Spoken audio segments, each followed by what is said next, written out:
Good evening and welcome to Athens City Council. It's Monday, October 23rd at 7 p.m. And tonight we have a series of committee meetings, and we'll begin with Planning and Development Committee, which is chaired by Councilmember Fall. Thank you.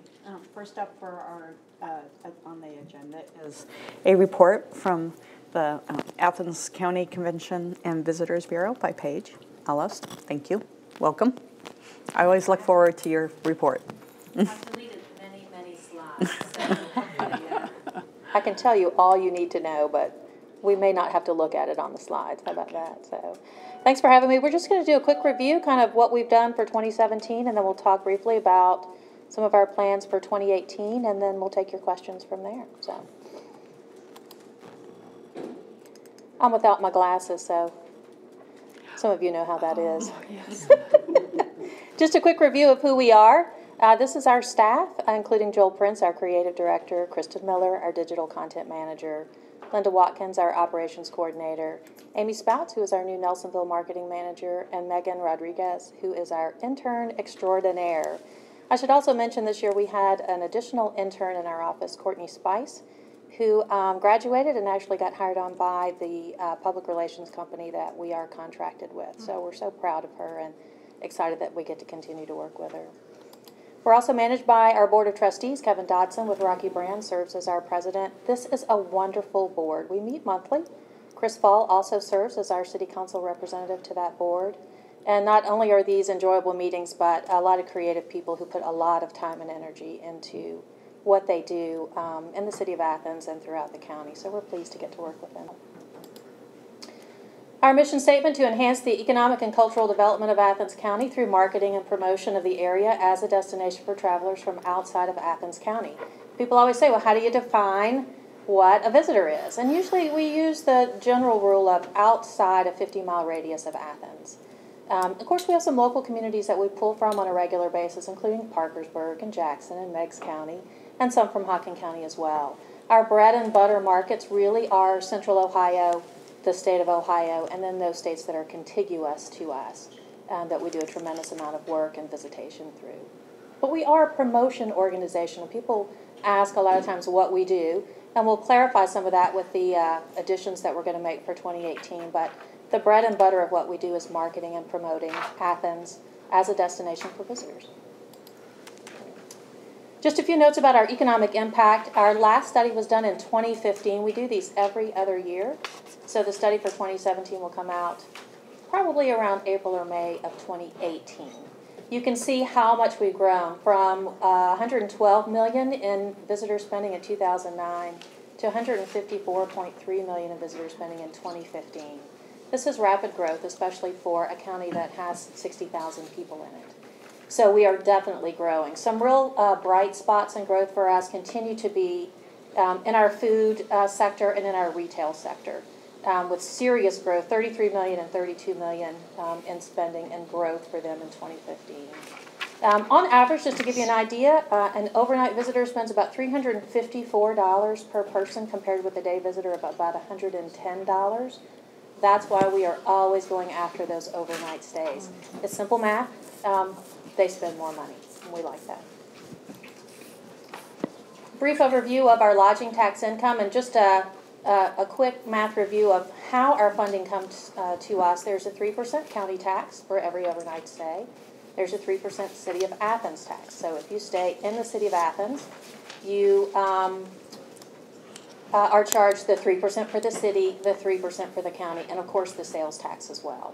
Our income for the CVB, 95% of the receipts for the lodging tax income for the county comes to us, and currently we receive 35% of the Athens, what you call the TGT tax, the bed tax. So you can see how much we've grown. Our income in 2012, based on those percentages, was $416,000. In 2016, $559,000. And we're on par to meet or exceed that for 2017. We've taken in $399,000 so far this year, which we're really excited about. And again, continued growth. You can see the growth between 2014 and 2015. This was the addition of the Fairfield Inn. And you can see the addition that one hotel makes on a little tiny percentage that we receive. Would we love to see another hotel there? Of course we would. Can we handle another hotel? I don't know, it remains to be seen, but if we continue to grow at the rate that we are, based on the impact study and based on our lodging tax income, it's quite possible in the next few years we could see an addition of another hotel here. The growth of our bed and breakfast markets and our unique lodging markets is crucial to what happens. That is definitely a direction and a trend for all visitors across the U.S. right now. And we expect that to continue to grow as well.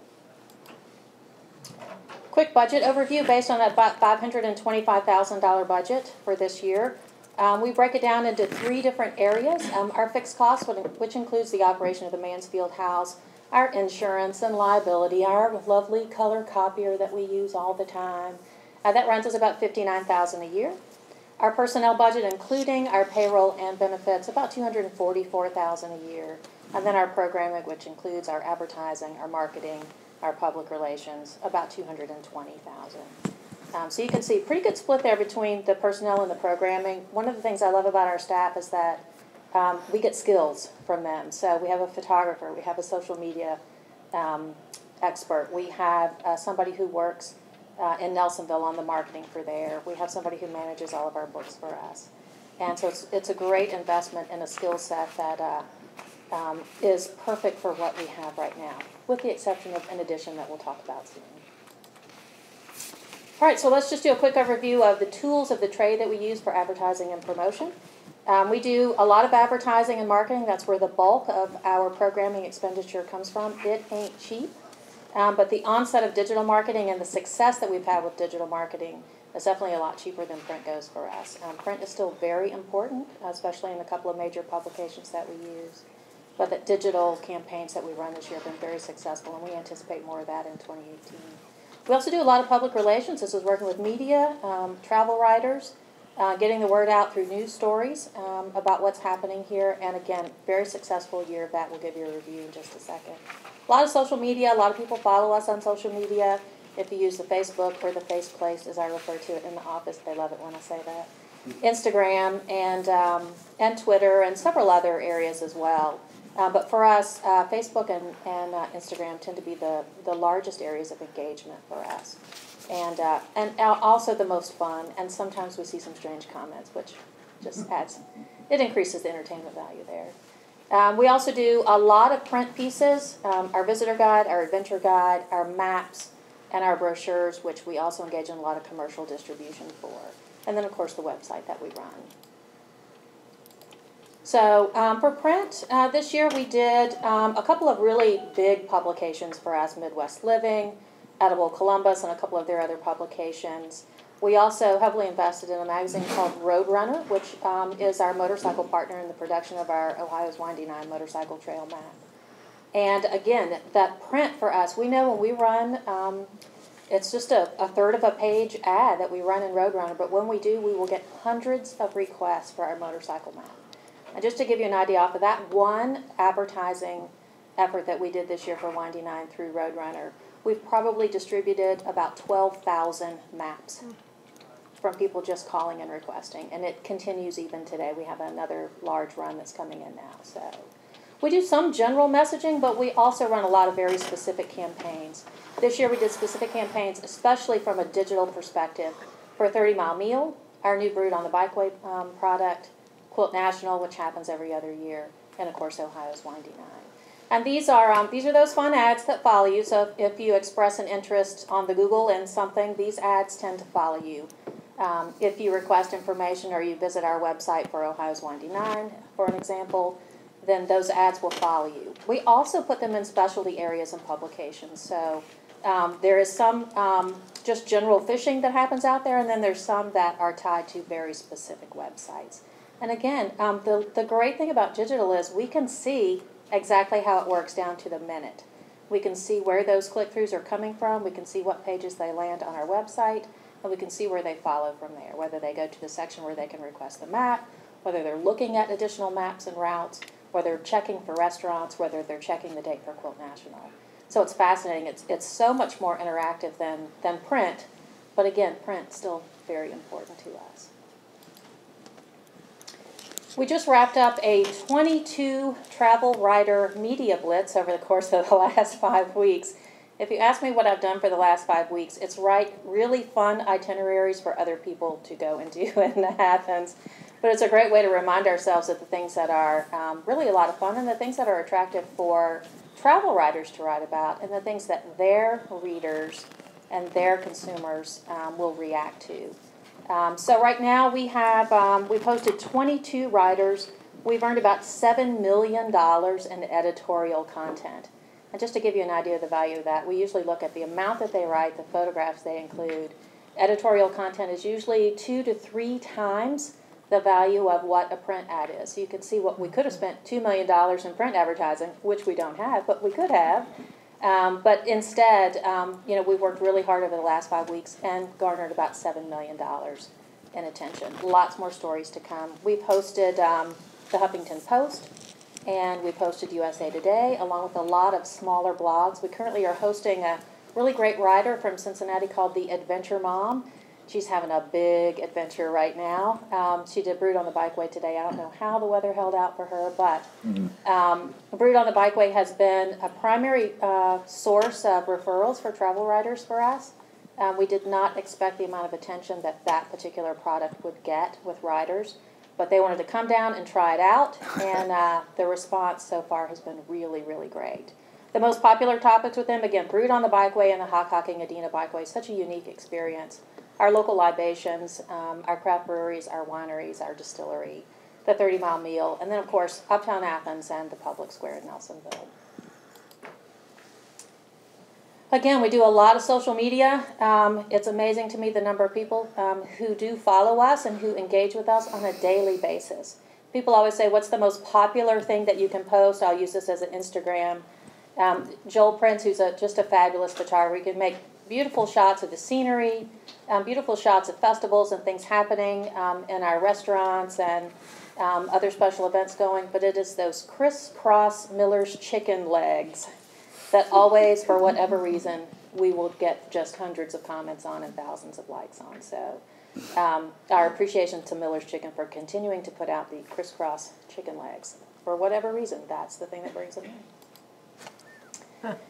We do maintain a pretty large presence on social media, and it's not all for fun. We do a tremendous amount of business, particularly on Facebook and Instagram. A lot of our posts are promoted posts. A lot of the posts that we put out there have specific audiences tied to them that aren't part of the Athens community. So you may or may not see some of our promoted posts. In fact, some of them don't appear in my feed, so I have to go digging around to see if I can find them. But we do know that people react to those. They send us messages, and of course they make those requests and those visits to come down and engage in the things that we offer. It continues to build loyalty for Athens. So many OU and Hocking College alums out there that watch us every day and respond. When we post pictures of Court Street, we always get the hearts and the love and the people who miss Athens and the people who are planning to come back. My absolute favorite thing that happens on social media is when we post something and someone tags someone else in the picture. And that happens so many times. And we love that because that just generates more visibility for us. But again, it builds so much loyalty for us.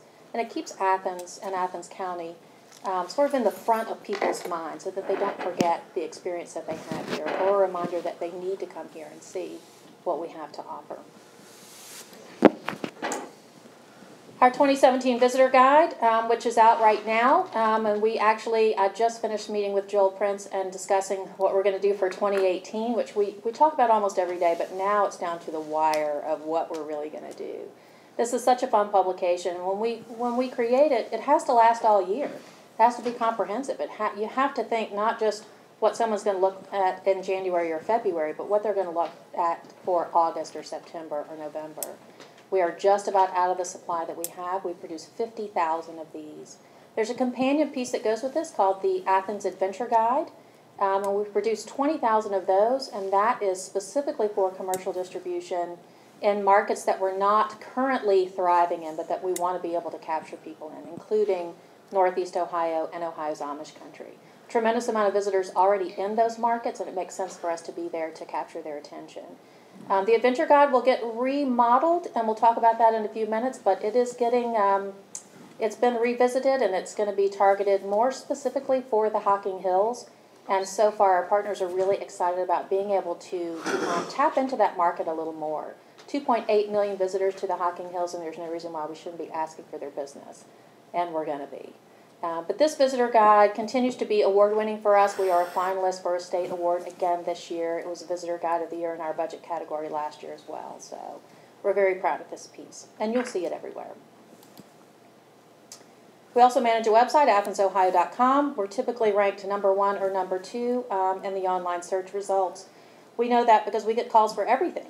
Do you have the number for the Southeast Ohio Historical Center? Do you have the number for the Social Security Office? Do you know when the trick-or-treat dates are? Do you know when they're going to give the next tour of the lunatic asylum? Do you have the number for the food bank? Like, we get all kinds of calls. Do you have the number for the freelance gravedigger who lives in Torch? Yes, we do have that number. That is a real person. So we know when people begin to Google and look for things in Athens County or in Athens or in Nelsonville, they're going to call us if they can't find it right away because our site is the one that comes up. That's also home to our blog, Brick Streets and Back Roads. Our blog is one of the most fun things that we do. We use several blog writers, including Kristen Miller in our office, and our partners at Inspire PR. But we've also had some guest bloggers come in and do some things for us on specific topics, and that's also fun. And again, that's a great way for us to get immediate information about something out there. And we usually do it topical, like great things to do in the fall, how to prepare for your Halloween costume, how to do Brood on the Bikeway, what's happening at the Nelsonville Music Fest. We do specific ones for Mom's Weekend and Dad's Weekend to be able just to get information about our community out there for people that we know who are already coming here. We're going to do a redesign of Athens, Ohio to launch probably in February of 2018. And we continue to work with Kevin Morgan Studios on this site. They're great, great partners for us. We also do a lot of visual content. And you'll see this in social media, but you'll also see a lot of it in the print work that we do. All of our brochures, our maps, our guides, all feature some outstanding photography in there. I will tell you, when we hired Joel Prince 2 years ago, we were one of the only CVBs who had a photographer on staff. And now people are calling and saying, hey, how'd you get that guy? So, in fact, our partners in several of our counties close within to us have worked with Joel to help identify photographers that they can use in their area. And again, it's this outstanding imagery, this visual content that shows people what Athens look like. So if you're an OU alum and you're sitting somewhere maybe in California or maybe in an international country, you get to see what Athens looks like. If you've never been to Athens and you're curious, and a lot of people are very curious about what we really look like here in the People's Republic of Athens, this visual content shows them, the authentic version, the authentic look of what we have here.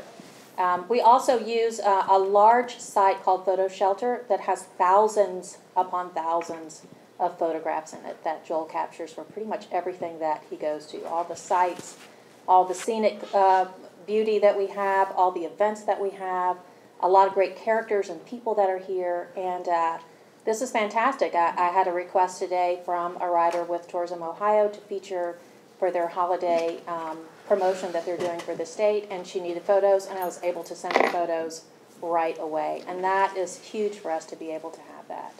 So we appreciate the work that Joel does.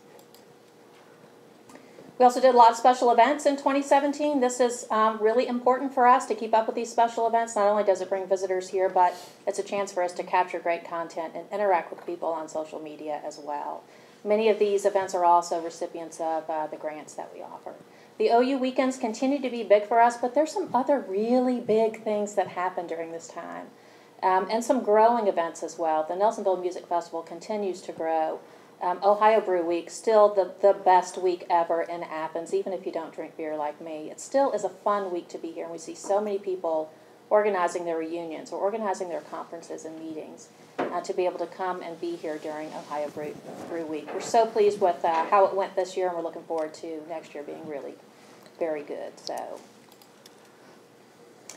we also awarded a series of grants, sponsorship grants, and you'll see some of the recipients listed there. And this is nice for us to be able to do. A lot of these festivals and events run on very small budgets. And for us to be able to give them some additional funds to help with their marketing and promotion. For a lot of them, we'll give them a cash award, and then we'll back that up with some in-kind service through social media, through blogging, and through some assistance from our staff, including photographing and covering and getting travel writers to come in and take a peek at those events. And again, these events continue to be a major draw for us, especially for people who come in for a day visit. 2018 plans. Okay, this is the exciting time for us because we're working on our budget for next year, and this is when we do all our dreaming. This is when Joel and I sit and talk when the rest of the staff is gone, and we try and figure out the crazy things that we're going to do next year. At the forefront is definitely the creation of a full-time partnership development manager position.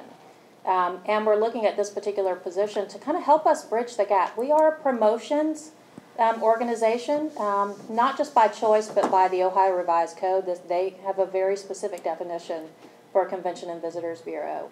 But we definitely know that we need to increase our efforts in working with local businesses to help them learn how to attach themselves to the tourism economy. And it's such a broad group of businesses. It's a very broad sector. It's not just retail and restaurants. You know, we continue to need to work with our hotels to develop additional packages, especially around the bikeway, Brewed on the Bikeway, and our Windy Nine, which was very successful for overnight stays this year. So we're looking forward to creating this position, to getting some feedback on what our businesses need assistance with, and providing some ongoing education and support to our businesses to help them broaden their market. It's a small community, and it takes a lot of people to keep the things that we love open and running and successful. And there's so many things that we love here, but really when you look at population-based economic development, you've always got to be bringing additional people with their dollars in to be able to support the things that you love. And we think this is a crucial position to growing that, not just the lodging tax income, but increasing our economic impact of tourism as well. We're going to release a new publication called Beyond the Hocking Hills. This is the revamping of our adventure guide. It will be distributed exclusively in the Hocking Hills. It's a partner guide to our comprehensive visitor's guide, but it's going to be really specifically about what we call spontaneous fulfillment. Someone's in the Hocking Hills Park, they've walked the trail, they've spent the night at the cabin, and they're still itching to do something else. And so this really will be a great way to introduce them to coming to Athens and Athens County after they've had their experience in the Hocking Hills. And hopefully getting them to come back and use Athens as their headquarters, as their home base for visiting the Hocking Hills. It really is a great hub for the region, and that's what this piece is going to communicate. The feedback from our partners so far on this is really exciting. They're really happy about being able to engage that market. And again, 2.8 million visitors. We're kind of crazy if we don't ask for their business. So, we're going to be doing a full update of all of our maps and brochures. We're going to release a new version of AthensOhio.com. We're going to increase our attendance at travel shows in the Midwest region. Most of those will center around outdoor recreation shows and motorcycle shows. We went to 2 motorcycle shows last year, and we developed a huge amount of business from them. And it really has provided us with some additional income over the course of the summer. Our hotels have been very pleased with the motorcycle product, and we have met people from all over the country. The fact that someone would ride their motorcycle from Arizona here and then spend 3 or 4 more days riding their motorcycle and then ride their motorcycle home to Arizona, they say it's fun. Some people do trailer in their motorcycles, but a lot of them just ride here, and they come in groups. So we've seen a lot of really great affinity groups. Chicago has been a good market for us for this. When we've seen groups of 10 to 15 come in and stay for 4 or 5 days at a time, and they love it, and they tell us they're coming back. So we know that the revamping of those maps and making sure that we're out at these motorcycle shows in January and February are going to be crucial to that business next year. Increased digital advertising and our promoted social posts, and of course continued public relations efforts, including a spring rider blitz that will focus mostly on outdoor recreation, and continued promotion of our Brewed on the Bikeway and local libations for them as well. Just a quick note about the halo effect. We talked about it at our previous meeting, but this is that sort of additional effect that tourism messaging has. And it's kind of fascinating. I love this study. We talk a lot about it. But it basically, it investigates the research, the relationship between tourism advertising and a destination's image for so many other things that are offered, so many other things that people will think about when they think about your destination. a good place to start a business? Is it a good place to start a career? Is it a good place to attend college? Is it a good place to retire? Is it a good place to purchase a vacation home? These are all things that are crucial for the further development of what's happening, not just in the county, but in the region. And so we love when we put those messages out there that people respond to us, not just with interest in us as visiting, but then they come here and they want to know, well, how can I start a business here? Or how can I retire here? And these are all things, again, that are part of that housing conversation and the housing task force and what they're considering. But, for us, the messaging around, is this a good place to retire? We all know the answer to that. But it's really building some infrastructure and building probably some more messaging around that, just to further that tourism message. Great place to visit, but also good place to retire. And lastly, I just want to give a special thanks. We love our Mansfield House. If you haven't visited us, please do. We've seen so many great visitors this year, and everyone is fascinated by the house when they come in. They don't know it's a log cabin. Of course, it has siding on it. But once they get inside, there's something about being in there. And I can tell you from working in there for 11 years, it just feels like a really special place. And to create a work environment in a home like that, you feel like you leave one home in the morning and you get to go work in another home. I want to give very special thanks to our project plant gardeners who are there every Tuesday, who make the front of the building look so fantastic. It was beautiful this year. Our Wistendal gardeners and the Athens Master Gardeners, again, another Tuesday gardening group that come with Frank Porter, our native plant advisor. If you didn't have a chance to see the Wistendal garden this year, it was amazing. It is a monarch viewing station, and we saw a lot of monarchs. In fact, we saw one out there late last week. And it's been fascinating to see what happens in that garden every year. I can't believe how much it has grown in just 3 years. Our Arts, Parks, and Rec maintenance staff who keep our building looking good and running and keep our grounds looking good and running. They take very, very expert care of us, and we appreciate the special things that they do for us. And then, of course, a special thanks to Mark Holland, who operates the cleaning service that keeps our building going. We see a lot of visitors, and we have one bathroom. And so special thanks to Mark for keeping us clean and going. But the Mansfield House is a special place, and we feel privileged to be there. And if you haven't been there recently, pay us a visit and take a look at the inside. I think that's all I have.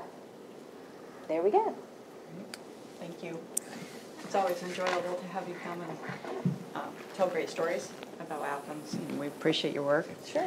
I think that it can't be emphasized enough about the economic development potential and the halo effect.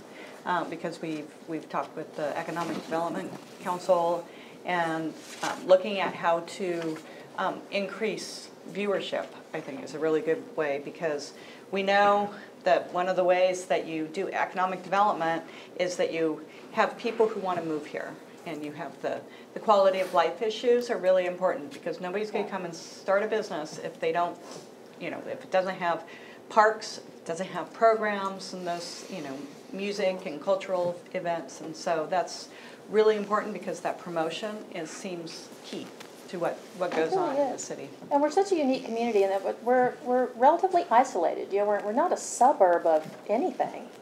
And so when you're unattached to a big metropolitan area, it makes it more challenging. And so not only are, when it comes to economic development, people looking for specific infrastructure when it comes to building a business or relocating a business, but they're also looking for that quality of life. And that sometimes is the messaging that attracts them first. And so it makes the stories that we put out there hugely important to the overall success of economic development in the region. Right. So, where do you think we need to do a better job with economic development and promotion and marketing? Well, it's a challenge. For us as a promotion organization, we tiptoe very lightly around the development part of it, although we have learned really in the last year, especially with the launch of Brewed on the Bikeway and the partnerships that have to be in place for that to be successful. The launch several years ago of Ohio's Windy Nine and the regional partnerships that have to be in existence. Businesses have to know how to attach themselves to that. It's really important that we work to create that infrastructure. We can't just be telling the message. We've really got to be educating our partners on how to make the money. for us, we work with multiple economic development organizations. So the Economic Development Council released a strategic plan earlier this year that's very aggressive. It does not necessarily address the quality of life sectors that we deal with, the population-based economic development. However, we have worked very closely, almost like a unified organization with ACENET over the course of, well, since the third day I was on the job 11 years ago, and of course rural action as well. And those organizations work the most closely with the sectors that we're aligned with. So definitely hospitality, particularly the development of bed and breakfasts, our outdoor recreation sector, our food sector, and our art sector are all key stakeholders in both of those organizations. And so we know what's coming down the pike for 2018 with them, and we're very excited about what's around the corner. And we'll continue to work there. We're as far as working with the traditional economic development sector, I think that messaging continues to be important. They have a very aggressive plan, and in some ways it has absolutely nothing to do with what we're doing, but in other ways we know that messaging and the promotion that we put out there is crucial to helping them tell the story of the quality of life. And again, sometimes that's the first way that people learn about how fantastic Athens is and how fantastic and amazing the region is. So I'm not sure how to solve that problem, but I have a feeling that once we have a partnership development manager on board, that we'll begin to kind of feel our way through the non-traditional economic development through ACENET and Rural Action and some of those other smaller organizations, and then also look at the more traditional methods for economic development that we're also engaged in. All of them are important. Ours is more quality of life, so it tends to gain the attention of people who live here a little more than traditional economic development. But I think there's a possibility for some overlap there, and we're willing to explore it. Great, thank you. When I was thinking of economic development, I was also thinking of Voinovich and the Innovation Center, because there's so many people coming in and out of those places, and maybe with this new position, just getting more of a foothold. I think so. In regular contact with them. Right. Yeah. At a recent forum, it was proposed as a thought that the public transportation system in Athens be made free for all riders. I just wondered whether you think if the city went with that, whether it would increase any kind of tourism in the area. I don't know that it would increase any kind of tourism, but I can tell you, specifically in dealing with our motorcycle visitors, they want to ride all day, and then they want to be able to get uptown and to restaurants without having to go on their bike. And so public transit could play a very big role in that. But we know a lot of visitors, they come here and they want to make their way around on their own. And I think it's a crucial piece to the overall infrastructure of what we have here. But I don't know that it would be necessarily a tourism driver. Definitely is an asset, but I don't know if it's something that will make the difference between someone coming to visit here or not. But definitely an asset for us. I can tell you our hotels are also looking at how to provide additional transportation for those people who, they come in on a motorcycle or they've been riding a bike all day and they'd like to be able to enjoy uptown without having to drive or without having to park. I mean, I would like that, so, Thanks for being here, and thanks for your presentation. It was great. You mentioned that the possibility of another hotel may or may not be in our future. If it's not, you mentioned briefly something about some alternative lodging options. Can you elaborate a little bit on what that means? Sure. So in the industry, it's called unique lodging. Okay, and these tend to be your cabins, your bed and breakfasts, your smaller inns, boutique properties that have less than 30 rooms. And they tend to be locally owned and not a franchise or a flag property. And I think there is very obvious opportunity for growth in that, especially within the city of Athens.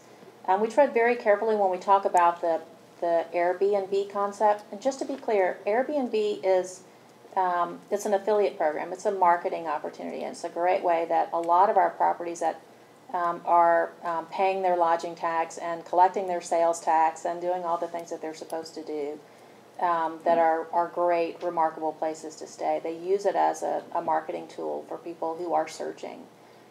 we're very careful about making sure that we represent good, safe places to stay. And so I would encourage City Council, as they move forward possibly with the consideration of additional unique lodging opportunities and some of the code that goes around that, that they keep in mind the health and safety and well-being of the people who are staying and the health and safety and well-being of the people who may live adjacent to these properties. And of course, we encourage, code enforcement. We want them to be safe. We want them to have all the bells and whistles that a major hotel would have. There's a huge safety plan that goes in with every hotel property, and we'd like to see that same thing put into effect. But I think there's huge opportunity for growth in that area. We'd love to see a boutique hotel. We'd love to see one in the Uptown Athens area. We get requests all the time for places to stay that are within a short walking distance to Uptown Athens. That is a constant request. But we also appreciate a good flag property, and I think that that's something that could be in our future. I know our hotels have had a really successful year. It's a highly competitive market for us, especially having the depth and breadth of hotels that we have here as compared to some of the other counties that are contiguous to us. But the growth of that unique lodging is a trend that's going to continue to go. And I think that the City of Athens definitely needs to take a look at that. So, Thank you. yeah. Okay. I have a follow-up question on the unique housing. So it is pretty active out in the county since we don't have but a couple in town that are legal operating businesses. How is that? How is that marketing going? It's Because going you well. have quite a few outside the city limits. We do. We have quite a few, and I'll use First Choice Cabin Rentals in Nelsonville as a great example. They started out owning some properties in Hocking County. They then opened in Nelsonville, and they purchased a couple of bed and breakfasts there and a couple of cabins on the outskirts of Nelsonville, and are continuing to grow. In addition, they branched out and purchased Murray's Landing, which is a canoe and kayak livery. And so we see sort of additional growth opportunities, particularly out in the county. But people want something that's adjacent to the bikeway. It's such a huge draw for us. They want to be able to park their bike and ride somewhere close by. People are also looking for larger properties where 8 to 10 people can stay at a time, as opposed to 2 to 4 people. And I think that's something that within the city limits of Athens can be done. But like I said, I think it's something that you have to look really closely at the fine print and the safety that's associated with that. Thank you. Administration? Yeah. Paige, can you give us a sense as to what percentage of the TGT in Athens County comes from Athens as opposed to the surrounding areas? Well, it's primarily Athens. I mean, I'd say probably 90% of the business takes place within the city of Athens, because this is all the hotels are located here. We have probably about, I'd say 8 to 10 additional properties outside of the county that are relatively small but are busy, that have as much business as they prefer to have. And some of them are really going after it, and some of them are, this is something that they do part-time. They have 1 or 2 additional suites that they offer. But the bulk of the business comes from within the city of Athens.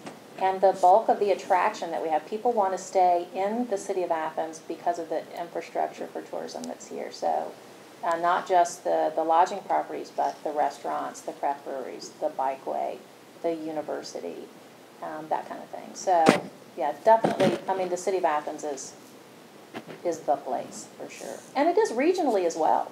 I mean, we see a lot of events that happen in Benton County and Meigs County and even in Hocking County that will provide either overflow or direct business into the city of Athens as well. So, Is that all? Great. Thank you. okay, thank you. Next on our agenda is looking at bicycle safety, bike and other wheeled vehicles in Uptown. Yeah. Oh, you want to do that?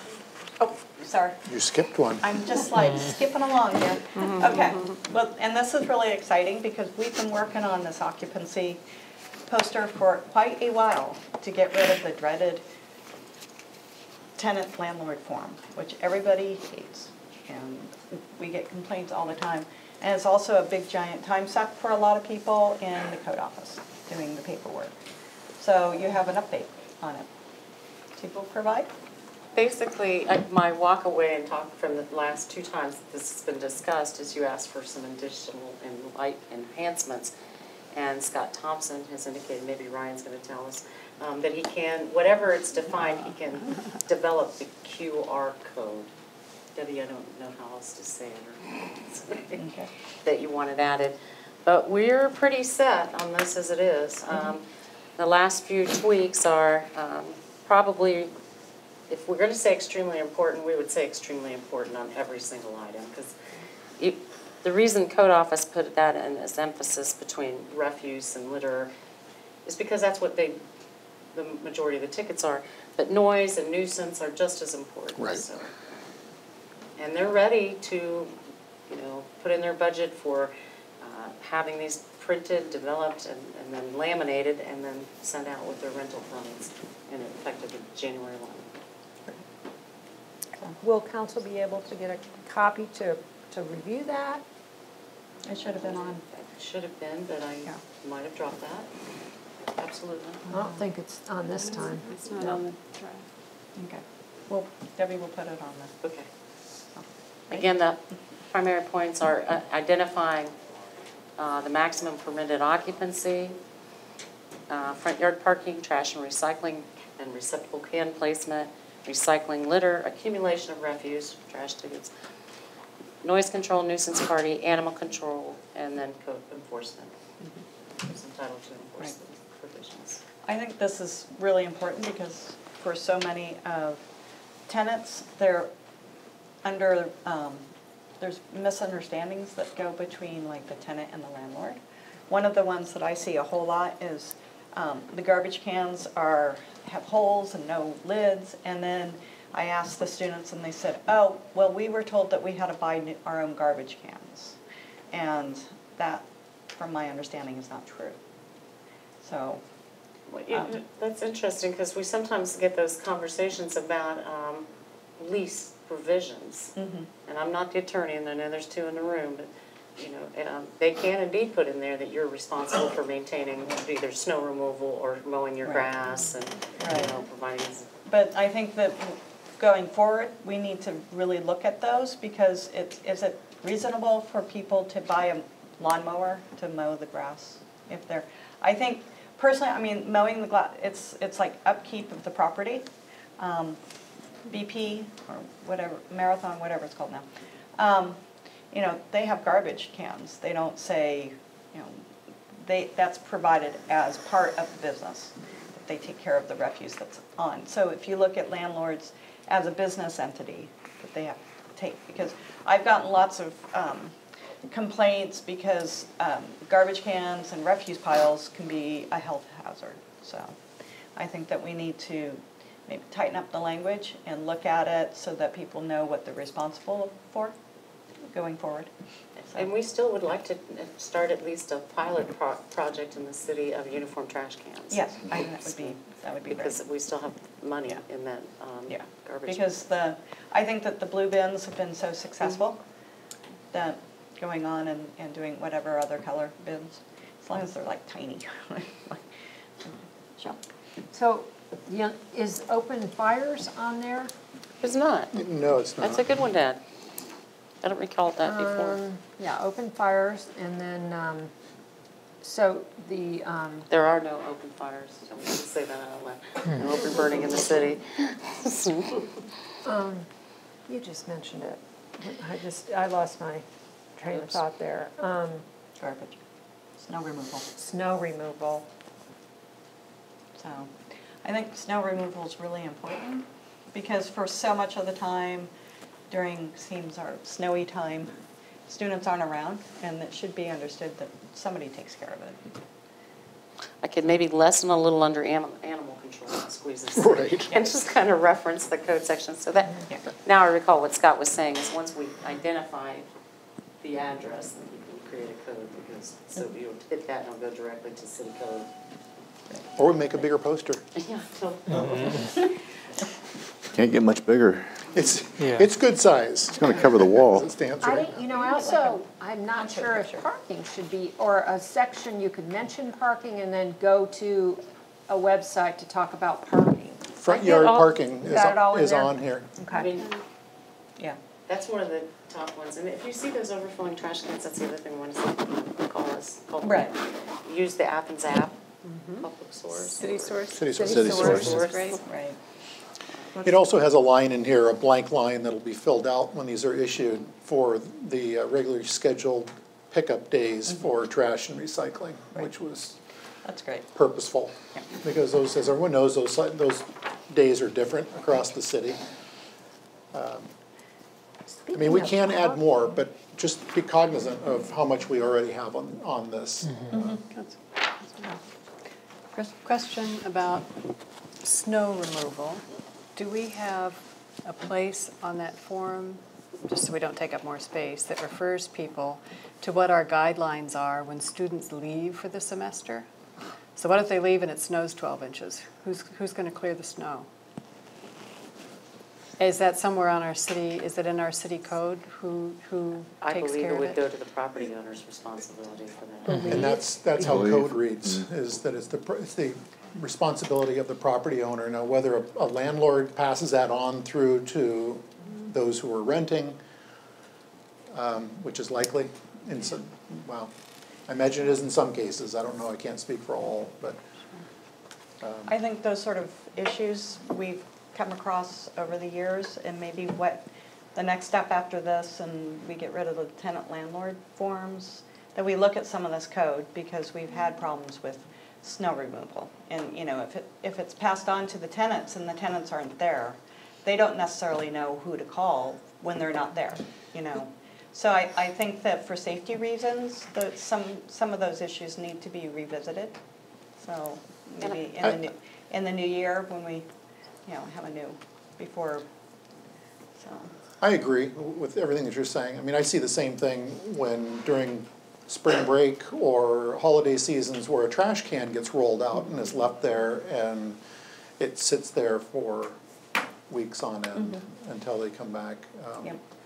I think I added that, we'll add some sort of line about break times, you know, Right. to make sure that all And these apply still. Yeah.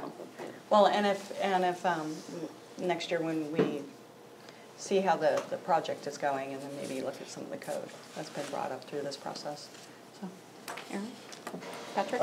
Just wanted to add, my understanding is that if the snow is not removed, if the ice is not cleared, that the property owner may be cited and given some sort of fine or something, but it doesn't necessarily, especially if the students aren't in town, it doesn't necessarily deal with a problem, especially if that problem is a fairly immediate problem. What I was wondering, is there any way to deal with it that the city could actually either clear a sidewalk or use salt to clear the ice and then bill the property owner or the residents? I think it would be more effective if we did that as far as dealing with a problem. And I say that because I know the city has recently sent out notices to property owners in regards to the water lines, and I applaud you on that. But it would seem like there would be some sort of way to deal with the immediate problem, so. No, service line warranty program, we are fielding calls on that. It's something that they presented from the National League of Cities, and that is for the property owner to have protection from where our obligation ends. Again, it is on the property owner to maintain those sidewalks in good repair. If you start to go down this path, it's not something, this group, this body and different folks have at times asked about, can we establish a program to help the elderly, handicapped, or disabled, and then we're a fund, and we haven't really found that model yet, I guess is what we're saying. But Yeah, I would also be careful, because at what point does everyone sit there and go, you know, I just won't do it, and therefore the city will come and it'll be almost like a service that's being provided, and that gets really expensive really fast. And I don't even know that any surcharge that we place on the residents or renters, that it would ever be able to keep pace with what it would cost to have people out there throwing salt or shoveling sidewalks or anything like that. It's interesting what you bring up, but it's also, I could see this really kind of going in a direction that no one was anticipating. But usually we're talking about this in the middle of December or January when the snow falls. So, we always try to bring it up earlier and earlier. And it is kind of a bugaboo for a lot of people. And I agree, we don't want to set a precedence of the city doing it unless, it's a very expensive surcharge, because I agree with it could just turn into a service. And but it has to be done. I know that there's always concerns about the East State Street and those sort of things, and maybe letters or notices that, that's also another issue. Like, how do we let people know, the landlords, besides the permit process itself, when laws change and stuff, and like what sort of vehicle, those sort of things, because we only see them X times during the permitting process and the inspection. And there may be other things that get changed that they need to know. So I've always, look at how to do that in the future. And so I think that this... Doesn't the code office send out emails? They have a list They have a of good every listserv. landlord. Right, and they send out, like, if there's changes or whatever. Or actually, even preemptively, Right. come November at a press conference for the mayor, we'll be putting out the PSAs about impending snow and snow, maybe by next Tuesday, based on that. Or was it Sunday? Supposed to snow this weekend? Possibly Sunday. Possibly. We'll see. Okay. Noreen? Is this larger form replacing the small sort of cardstock permit that goes, or is this in addition to the little printout? I'm looking at the law director, I believe it is in addition to. It is in addition They'll be to. mailing this at the same time they get the, Why do both? I'm not sure. If there's a cost savings opportunity, I would say that don't not do it, but if there's a legal reason, I don't know. I don't know if there's room on there for everything, including the rental permit. So, I mean, it's a possibility. The code office. Right. That card's like about that big. The idea for this was much as you're going into a hotel room and you close the door and you see the sign on the back. And oftentimes you read it, so this will be required to be posted on a door on the inside of the property. And there are a couple changes that have to come to the Athens City Code because this will be part of the rental inspection. When code office goes to inspect a property, they always look, one of the requirements is to look for the certificate, and the other requirement will be to make sure that this poster is there. So the tenant landlord agreement forms that were signed off by everyone and kept on file, that's going away. Because that's a document that was just Cumbersome.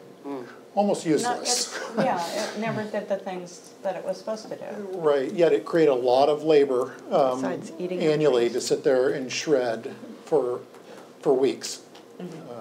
So almost anything we do will be a money saver. And I don't think that you could really combine the two documents because that smaller piece is specific to the address. So you'd rather have just a whole box of those laminated, ready to go, than print each one specific to that address and then laminate it and send it out. So I see that both of them probably still need to exist. I'll ask. Any other questions? Great. Thank you. Thank you. Okay, now can we talk about bicycles? Sure. Thank you. So this is something else that we've been doing for a while, of making Uptown safer for everybody. Comes from a mom whose kid was walked out in front of and broke his arm. So we always want safer Uptown. So Walked out in front of. somebody walked out in front of his bicycle where he was riding legally. So it's like, Uptown can be a challenge no matter the mode of, cars is the kind of easiest and safest to an extent because you're surrounded by metal. But so there's different changes that you want to talk about, the things that you've looked at, and signage I know is the big issue. Well, some of you may have noticed we're calling pucks. you know, the walk your wheels pucks that are down. That is just one of several elements. I know, remember McGee, last week you did bring up, you know, that hopefully there was going to be more signage. I did explain that, I think, a month ago, to where we said that these pucks are one of multiple actions being taken, that we're going to have signage at the 7-foot level on some of the poles, so it'll have everything in them, so they're at, you know, eye level, where people will see them. We're also planning to put, and again, I've said this several times already, that the big bellies that are closer to the corners, the curbs, when I say curbs, all the intersections, those will have a vinyl wrap on one side that explains everything, you know, to include the ordinance in which you would be cited if you are in violation of this particular law. We're also planning to have kind of an educational blitz and awareness campaign that'll take place at the beginning of the year. January 1, we'll start really getting that information out on the signs. We'll issue warnings for the semester itself, and then we'll roll into, then now everyone's been warned, we're all used to the fact that you can't ride your bicycle on the sidewalks on Court Street. Also kind of tightening things up because we are, you know, certainly respecting and understanding the value of cycling in the uptown area.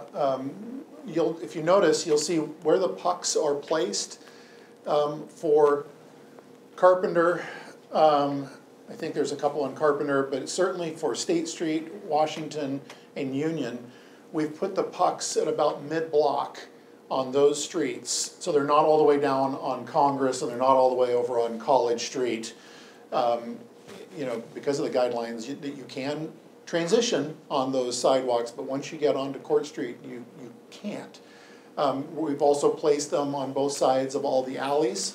So every alley that you see along Court Street, you'll see one on the sidewalks as someone might be coming down an alley and migrates onto the sidewalk, and it'll be right there for them to see the pucks. But we're going to put more signage up to address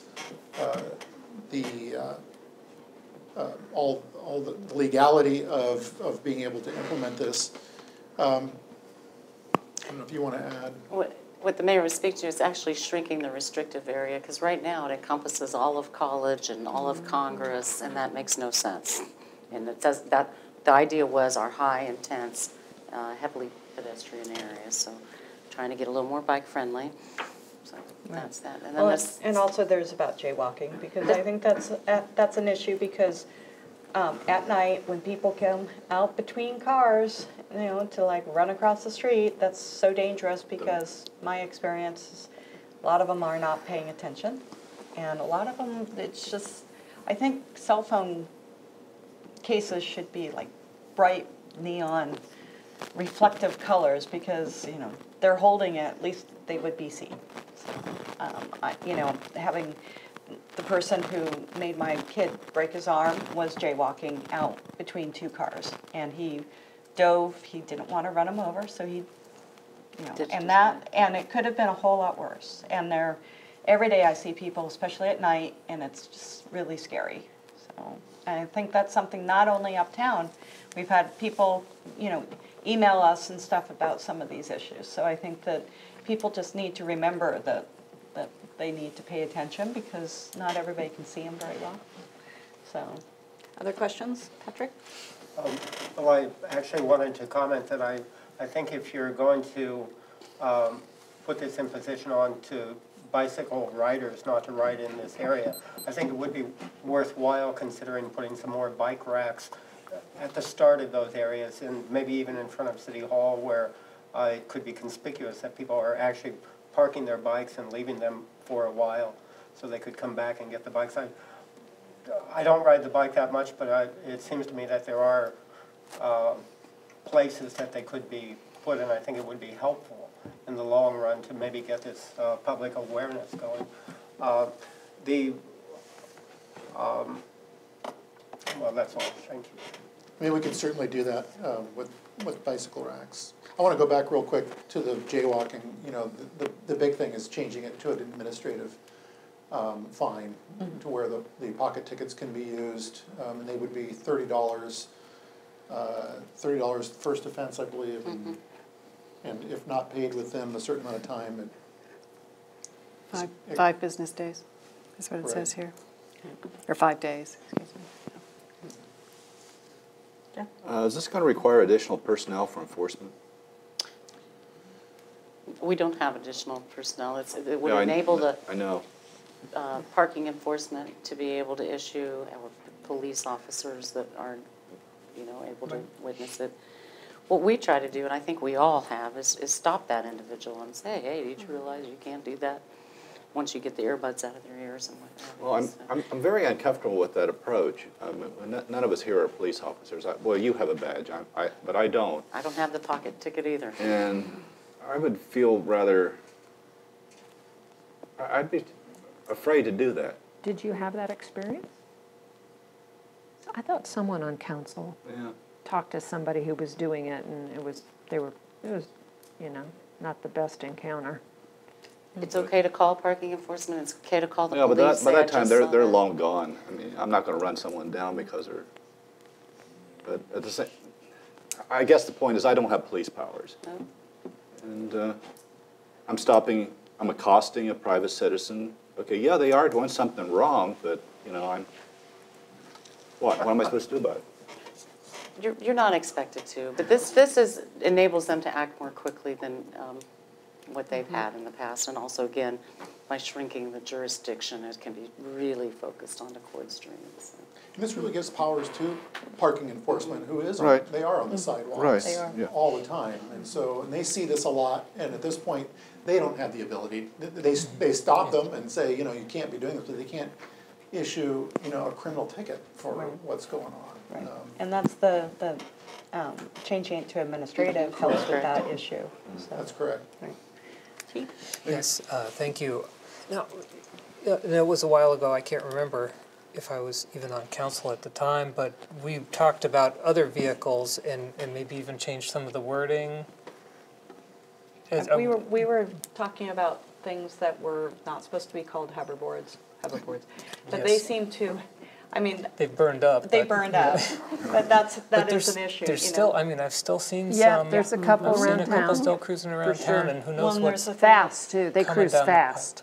the wheel Yeah. thing, Yeah. yeah. So, So, is that, I assume that's just, Yeah.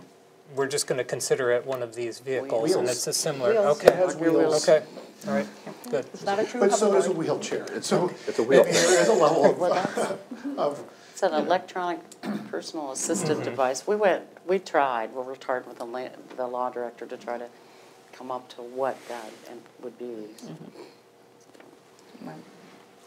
Can I go back? Councilmember McGee mentioned the issue with parking the bike.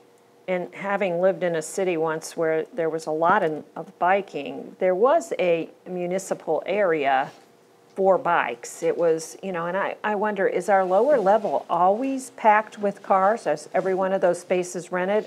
We could actually set up, which as a bike user back then, because it was in England and it rained a lot, it was nice to come out to a semi-dry bike. So if we have a couple spaces and people know where they're at, once you get to the uptown area, you park your bike, you lock it, and you do the can rest of your explore that. business. I don't know that we would take away an actual parking space necessarily. We had a very long bike rack that nobody used that was right in, as you walk in to the left for a ramp that goes down there. So that's been removed. And maybe it was the old gate fence look as opposed to something that would maybe speak bikes, say bikes here.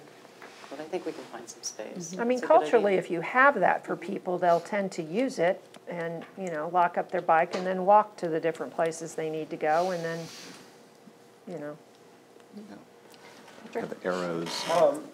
I would also suggest that a little section be added for dealing with bicycles being required to have lights at night. This seems to be getting to be a problem in the neighborhoods of people riding without any headlights whatsoever. They may have a backlight, but I find it really dangerous, and I think it should be an administrative fine, maybe a $30 fine for not having headlights or some sort of light that would illuminate from the front. So And I think it could be inserted in there right after the riding skateboards. So, I believe that already exists in Ohio Revised That's what I Code. thought. But think nobody knows about Yeah. it, so it's an issue. Yeah.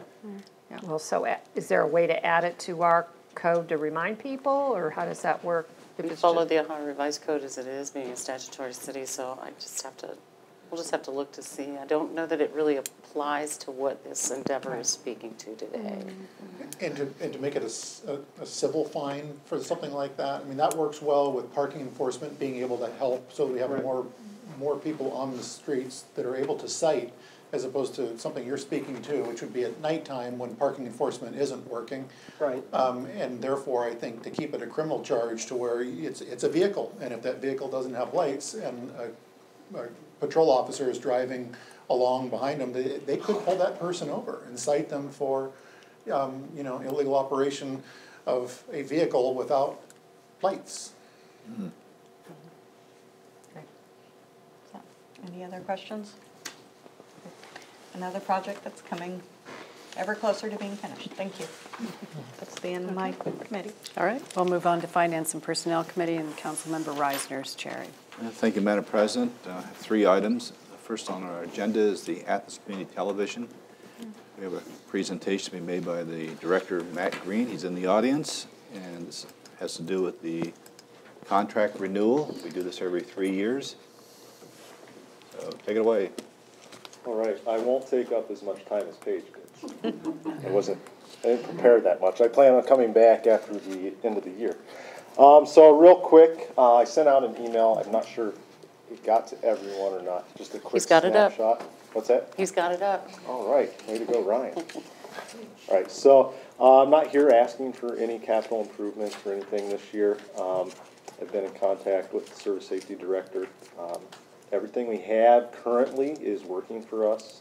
We still have 7 cameras for producers to come in and utilize. 2 of them I've had to make work just because a cheap component broke on it. And so I just bought a battery charger and an extra battery, so they have 2 batteries instead of just being able to plug it in and use it.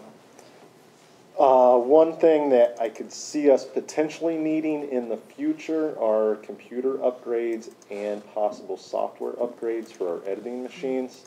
The newest Apple operating system, I believe is going to be called High Sierra, is not going to support Final Cut Studio 2, which is software we've been using for quite some time, and Apple has gone to Final Cut X.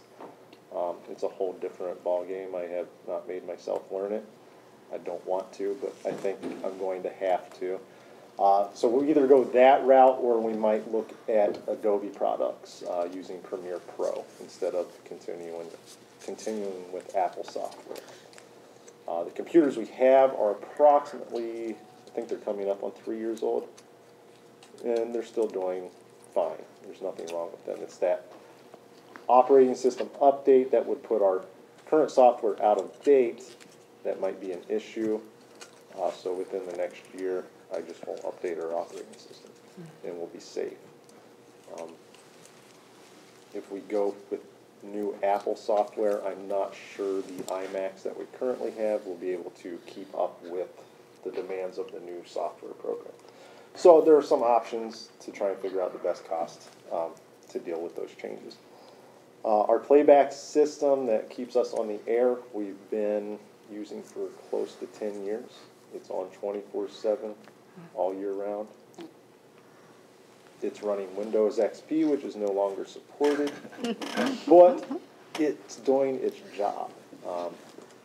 A couple years ago, I went from 500 gigabyte hard drive that was storing our programming. We now have 2 terabytes of storage. I just cloned our drive and updated it myself because the company we got it from wanted like $1,200 or $1,300 to do that.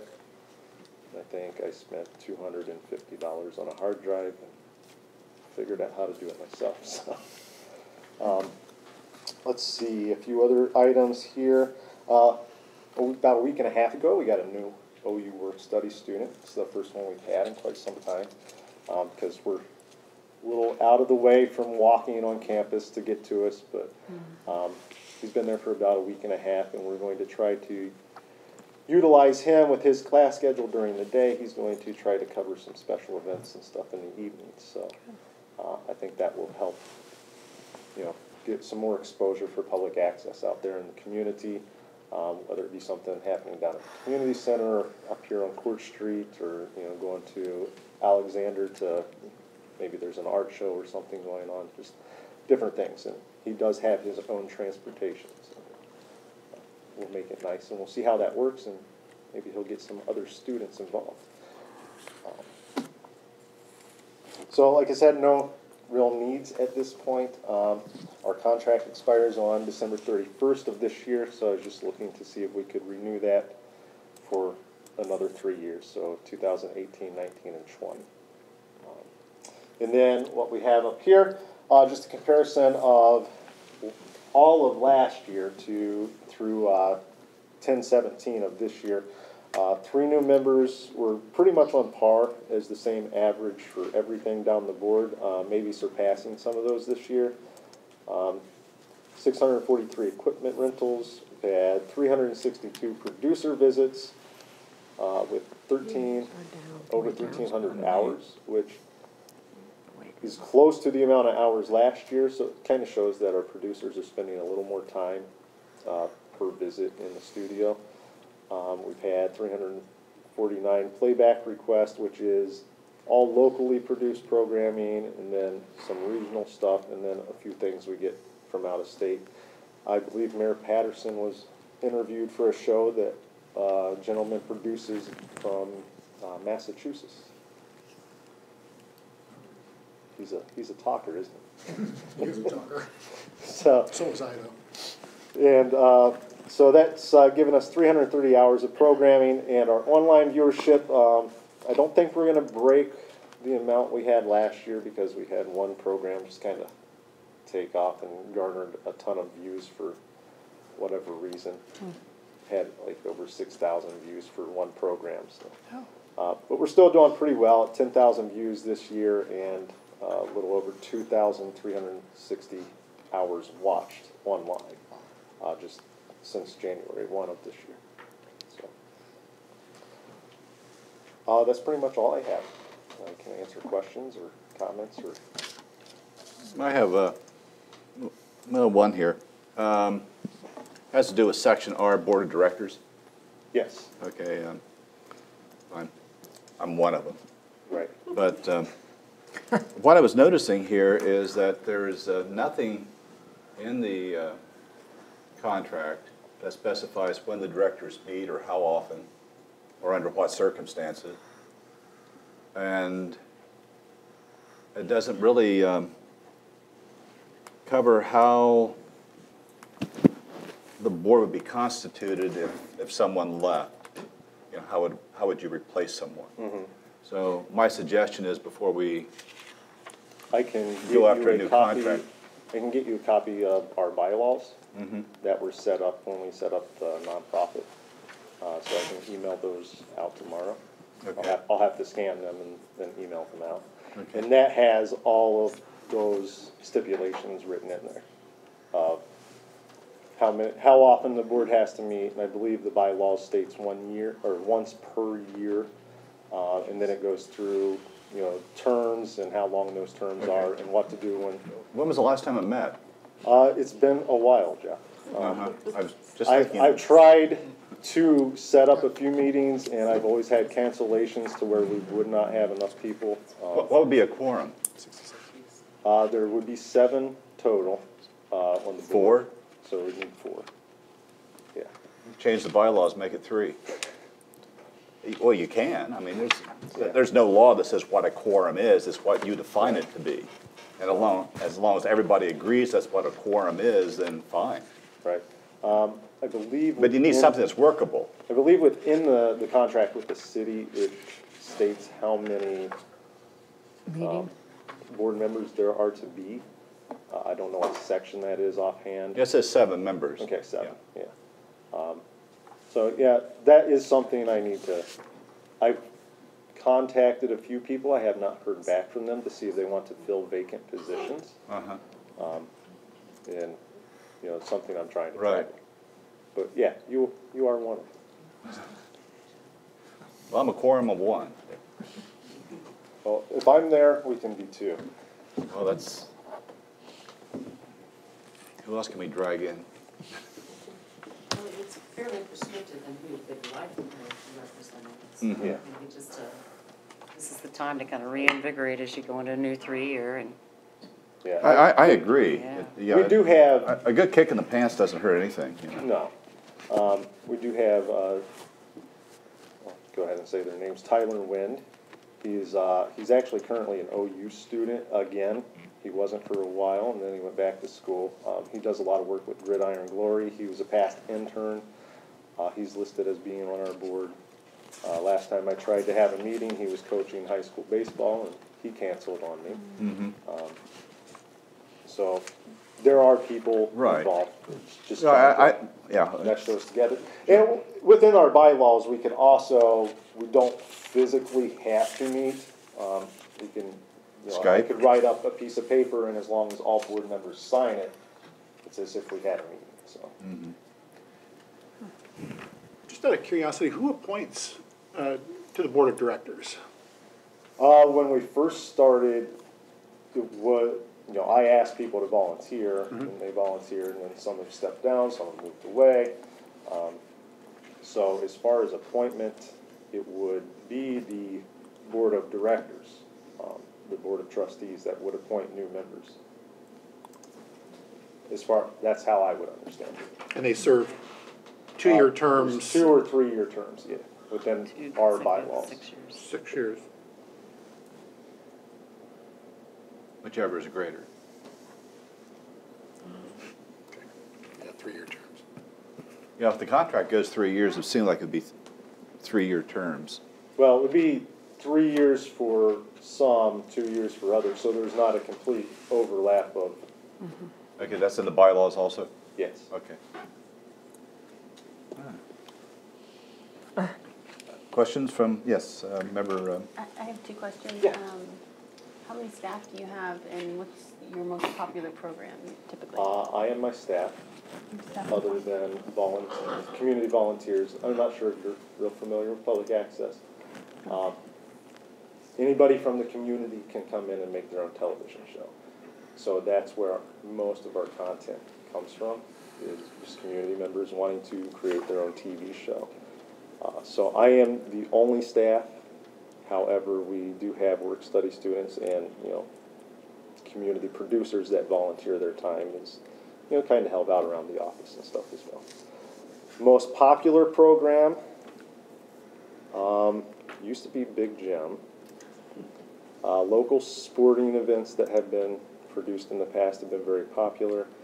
The most watched program on our YouTube channel are horse pools at the Athens County Fair from a few years ago. So it's been watched, I think, like 20,000 times or something overall. It's a lot of horse fans out there, I guess.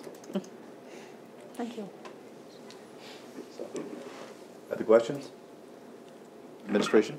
Just to note that Matt is not seeking an increase in his budget for 2017-18. Excuse me, I'm working with the law director to make sure in the language for the contract that it'll include a clause unless authorized and approved by council. Because I hear what you're saying, I appreciate it, Matt. He does not requesting any increase this next year. But if the computer goes down or something, you may be back before this body sometime in the 3-year term. Right. Yeah, like I don't anticipate any major cost, but you never know. Just one last thing, the building and the office that you occupy now. Yes. If something cheaper, better came along, would you? Cheaper, better. I considered looking in the closer to uptown area. I doubt that's going to be cheaper. Right. Highly doubt that it's going to be cheaper. It is a consideration. The other fact of that is making sure we have a connection with the cable provider. because our signal has to connect to the cable provider, and you can't just sit at home and send your signal to the cable provider. There has to be a special cable drop at whatever location. I see. There are a few in the uptown area, as long as they have not been removed. I know there used to be one down on Southport where access was housed before. Mm-hmm. If it's still there, I have no idea. So, Can you remind us what your square footage is? 1,028, I believe. Somewhere right around there. Armory.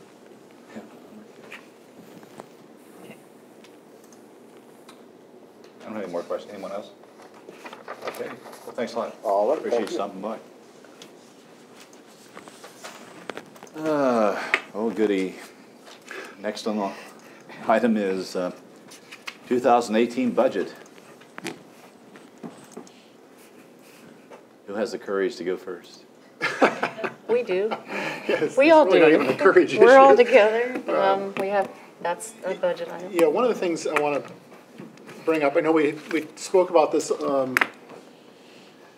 either last week or the week before that in terms of the reallocation of revenues, the income tax. And we had mentioned changing the street fund, dropping it by 0.5%, and then increasing cap by 0.5%. And after speaking with the auditor and thinking this through, that it's cleaner and it's probably better to just migrate the full percent. So it would be drawing down the street by 8% and putting a full percent into 580. I do want to update council on something that's related to street. I asked the city engineer to give me some numbers as to how many miles of street were paved this past summer. And in 2016, it was 14.6, no, it wasn't, I'm sorry, it was 4.6 miles that were paved in 2016. 2017, there was 9.7 miles of street. So more than doubled our street repaving under the repaving project. And that's not counting the North 1804 Way, former McKinley Avenue extension. It doesn't count that, and I don't believe that counts North Congress either for any of the repaving that's going to take place there and Ring and all the other impacted streets. So significant headway, and we believe that we can continue to also get more miles of streets paved next year as well. Likely not 9.7 miles, but hopefully more than 4.6 miles. So I want to mention that up front with this percent change that we're going to be making. That's one thing to bring forward under budget. Another thing that Sorry, I was fixing No that. problem. Is that we've been meeting, we've met with fire chief, we've met with police chief, we've met with the director of the code office, we have met with lands and buildings, we're working our way through EPW, which took a lot of time to go through, and with lands and buildings, also cemetery. So we're going to continue to go through the budget planning process with the other departments. Most notably is going to be Arts, Parks, and Recreation, and others. But, you know, so we've kind of come to a place that we think is workable for the departments that I've just mentioned. And they'll do some fine tweaking and come back, and then we'll continue to go through the process of budget planning, medical and prescription benefits. We've met on that as well and have a path forward. So, and a lot of the projects, and the auditors asked about that, from the Engineering and Public Works Division, the city engineer is determined, he'll bring those forward as we have been. So those projects will be brought forward, have some knowledge so that that we're not going to budget for them until we seek the authorization and appropriation at the same time. Does that sound right, Ken? How do you feel it's going?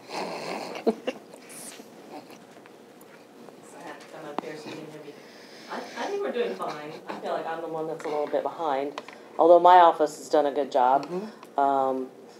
Laura has done all the budgeting. The personnel is always the most important and the most difficult, and she has put all that out there, and now it's up to the mayor and the service safety director to work with their department heads and see what the rest of their budget is going to look like. And as Paula just said, we've worked out some things about how to track projects, because that throws our budget off. Often we don't budget that correctly. And, so right now I'm working on the revenue side, which is what we do, and then hopefully I'll be able to present that. And having this change in the tax mix, I feel, is a good thing.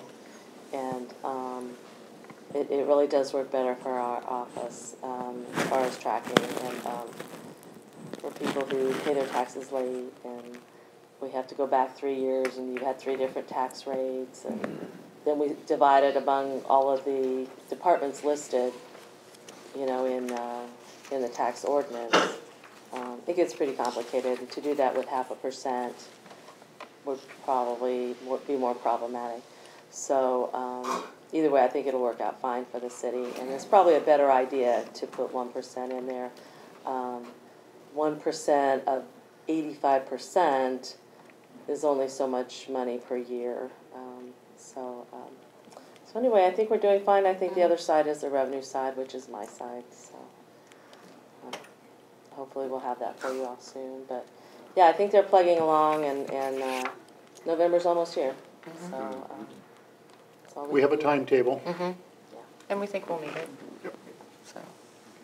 Just to remind everyone, because I failed to do that, I'm going to kind of go backwards a little bit with this redistribution, the reallocation. Under the CAP fund, it's currently 2%, so it would bring it up to 3%. And this is for a lot of the maintenance, a lot of important infrastructure projects that could be looked at.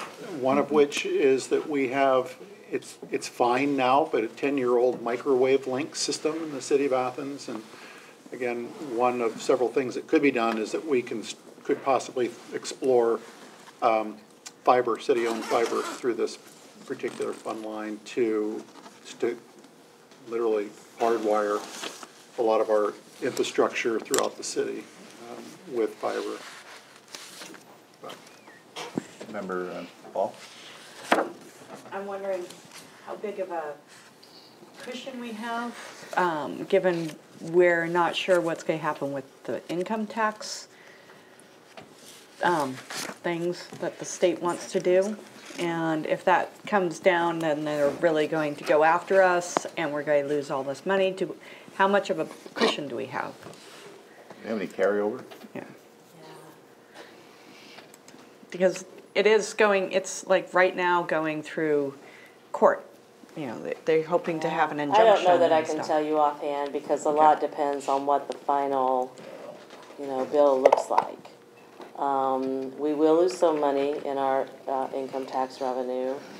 I will say I'm really glad that the city put out that 2% increase a year ago, because we're basically flat as far as our tax revenue, except for that 2% increase, which puts us up there. But it's really hard to say right now, because looking at the legislative bulletin, Tina and I have looked closely at some of the other things that maybe everybody hasn't looked at besides the tax bill. And they are looking at municipal income tax revenue for other things. And basically the state is looking to find money, and the income tax is one place, but there are some other things that they're looking at besides the local government funds to get more money for the state. And so I don't know. I'm not very hopeful that we will increase our revenue, but hopefully we can at least stay where we are. Right. And to remind people is that this is money that comes from local sources, our citizens, that the state is looking at to use for such things as giving tax cuts to various 1%ers ends up. And so it's taking our ability to do home rule and taking it up to Columbus and not necessarily doing our area very much good because, they're absorbing it in some way. So it's just I'm the home rule person here, and I just want to let people remind people, talk to You're our exactly right in everything you said. right, and talk to our representatives about this, because if the state just continues doing it, we just lose more and more home rule, and all our money's going up there, and we don't get to do the things that we need to do as a city. So, thank you. Madam President? Budget question.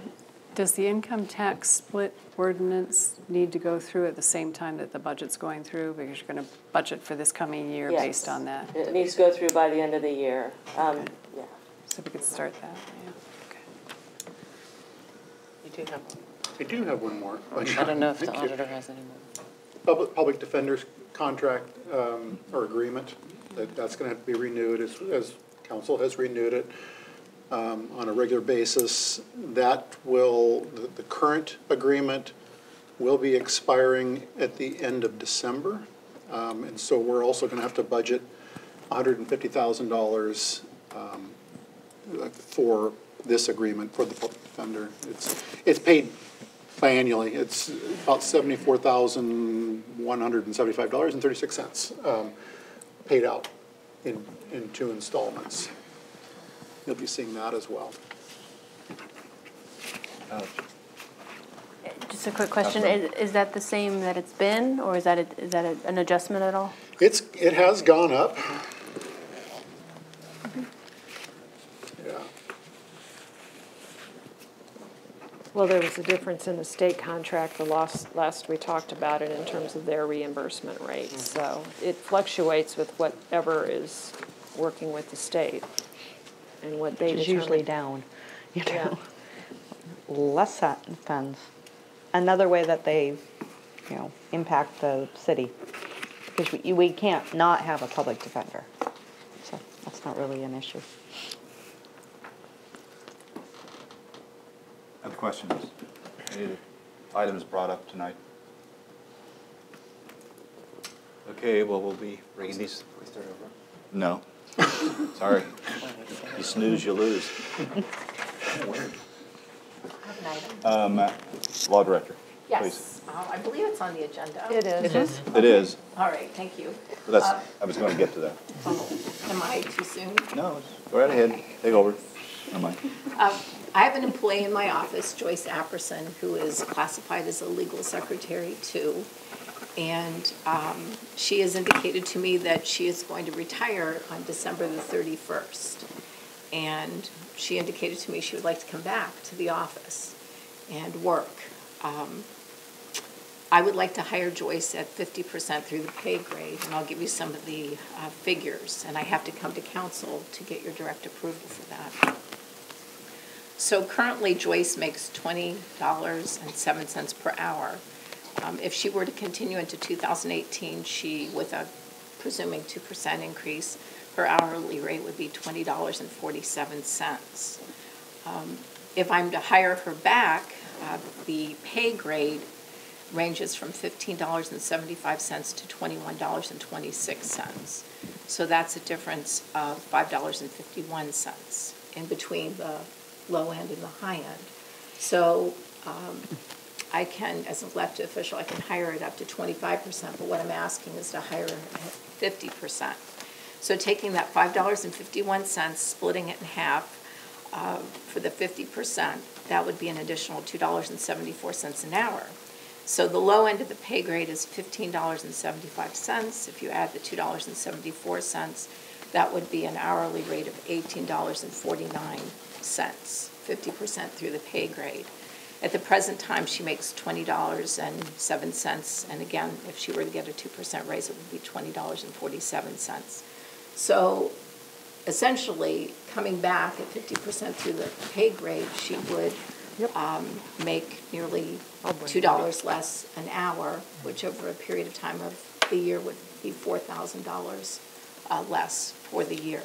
So we have it in our budget. We received the 2018 projections from the auditor's office, which I appreciated, and that money is in our budget, but I'm here today to ask if council would consider that, to hire her back when she comes back in January at 50% through the pay grade. Do you see any other personnel hires, increases, interns, or anything for the 2018? No, I have money in the budget for interns, but I don't believe I'll be hiring any interns this year. I believe there's $6,000 in that line also.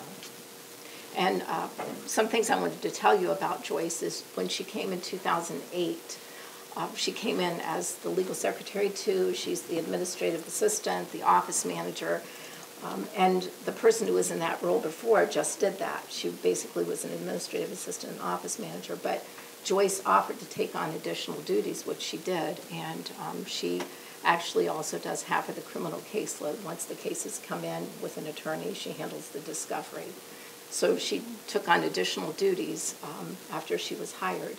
She's worked in many areas of the public. She worked at the Morgan County Prosecutor's Office, Athens County and Fairfield County Prosecutor's offices, and for the State of Ohio Adult Parole Authority.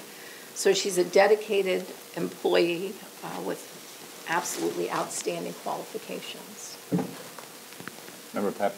So I have a question. So this is somebody who will be taking their retirement. I assume she's worked for the state for 30 years. 30 years. 30 years. Mm-hmm. Okay. And so she'd be getting her retirement check. So double dipping. Yes, that's true. But she has worked for the state in various capacities for 30 years. Okay. Member Butler? Thank you. Thank you for pushing us with this. I was just curious if you foresee any other hang-ups or potential challenges or negative ramifications associated with this. No. So it's all ups and positives because of her experience and institutional memory and expertise. And Absolutely. And again, when she came in, she was hired in as legal secretary too, with only administrative and office management, which the previous person, that's what she did in that position. And she took on the additional duties of handling part of the criminal caseload to make sure everything is smooth and the turnaround time for the criminal discoveries is very quick, as Councilmember McGee can attest to. thank you. Other members of council, committee, administration? We support the law director's decision on this, and she's also, and which I didn't hear, she's also in a supervisory role. So, and we'll maintain that, so that's just another level. Dedicated public servant. Okay. Well then, we'll bring an ordinance forward. I believe that's what's required, an ordinance. Okay. I see a clerk of council nodding her head. Okay. Okay. I don't see anything else on our agenda for this committee, so I'll pass it on to transportation. Okay. Thank you. We have two short, brief items, holiday parking and holiday parking continuous on the street. I'll let administration tell us what the dates are they're requesting. These are routine ordinances that we go through each year. The holiday parking municipal garage are coincide with the AUBA holiday events, the Athens Uptown Business Association. No, I didn't bring those dates, but I believe it starts that Thursday, November 30th, so it's those correlating Thursdays and then the Saturdays as well through December 16th. Again, those Thursdays are 5 o'clock on, which basically the garage is 24 hours, so that's 5 p.m. So that, and on Saturdays it's all day. As you know, they've done a nice job of getting holiday movies uptown, and different businesses offer crafts and making and things. So, Lights and the rides. yeah. And music. And music. So the dates are Thursday, November 30th, December 7th and 14th, Saturdays, December 2nd, 9th, and 16th. Any comments from council?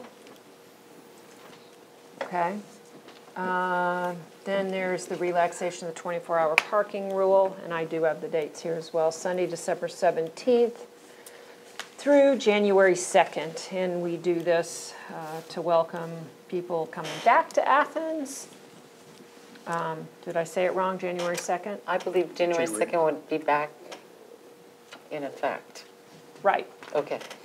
December the 1st. 17th through January 2nd, but they're checking with the chief. But sounds about right. Is that right? Through the 1st, January 1st. Right. And then it going back into effect on the 2nd of January. Starting at midnight.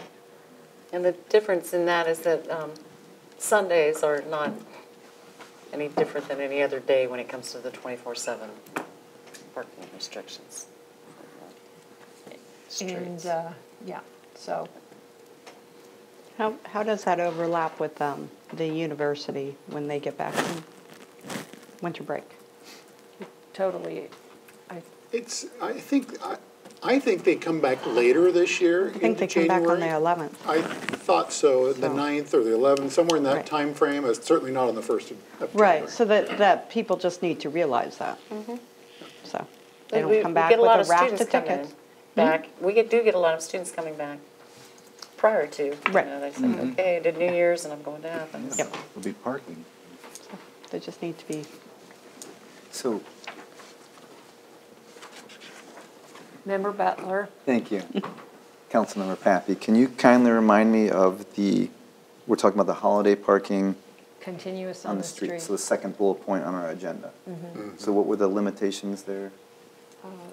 The limitations are that we rescind or the 24-hour parking rule.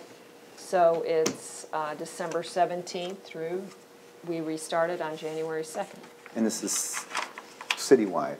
citywide. Okay. Thank you. I couldn't remember if this was solely uptown or I think we've been citywide. doing it for, how many years have we been doing it? Debbie has the memory. Yeah, forever. A long time. Yeah. Okay, That's a long time. Yeah. thank you. I Mayor- appreciate the clarification. Mayor Patterson. I would like to, if I may, council, since it's holiday related, there was a lot of confusion over Beggar's Night, which is this Thursday evening in terms of the times. It's unfortunate, but the times are for Beggar's Night in the neighborhoods, which is again Thursday evening, is 5:30 to 6:30, and then there's the community center event at 7. Unfortunately, there was either a typo or something that went out that was out there in the media saying 5 to 6:30. That is incorrect. It is 5:30 to 6:30 in the neighborhoods. And then, once again, then there will be the parade and festivities at the community center. So I only bring that up because it is holiday related, and we were talking about holidays, but I wanted the public to It's to important know because that. it was misprinted and, It was yeah, there's misprinted. a lot of stuff on So social media being if someone discussed. rings my bell at 5 o'clock and they want Your trick or treat, doorbell. I recommend that you put a note on your door that says, please return at 5:30 PM. Don't have your light on at that time. Don't turn it on till 5:30. Okay, we finished? I believe so. All right, we'll stand adjourned at 8:43 PM. Thank you. Super. So.